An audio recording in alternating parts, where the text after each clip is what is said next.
সুপ্রভাত। হ্যাঁ, আমার সুপ্রভাতটা শুরু হয় সকাল 4:04-এর সময়, ঠিক আছে। তো সকালবেলা সবার আগে মায়ের মুখ দেখে শুরু করি দিনের, কিন্তু এখানে দিন ছিল না, রাত ছিল। তো যাই হোক, তারপরে ভাইকে তাড়াতাড়ি ডেকে দিলাম।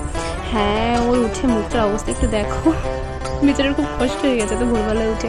তো তারপরে এসে দেখি আমার দাদার পাশে শুয়ে আছেন এই মহান ব্যক্তিটি।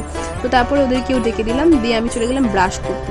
আর তারপরে ব্রাশ করে চলে গেলাম স্নান করতে। এত সকালবেলা স্নান করে দিয়ে দিলাম পুজো, আর তারপরে হয়ে গেলাম রেডি। ততক্ষণে সকাল হয়ে গেছিলো, আমাদের গাড়িও চলে এসেছিলো, তো মিনিকে নিয়ে চলে গেলাম। জানি ভিডিও আপলোড হচ্ছে না, অনেকে বলছো, আসলে পড়াশোনার চাপের মধ্যে হয়ে উঠছে না, আমার চেষ্টা করবো আমি। তো এই হচ্ছে আমার দিদুন মা, হচ্ছে দাদু, আর ওই হচ্ছে আমার দিদুন, আর এই হচ্ছে আমার মা।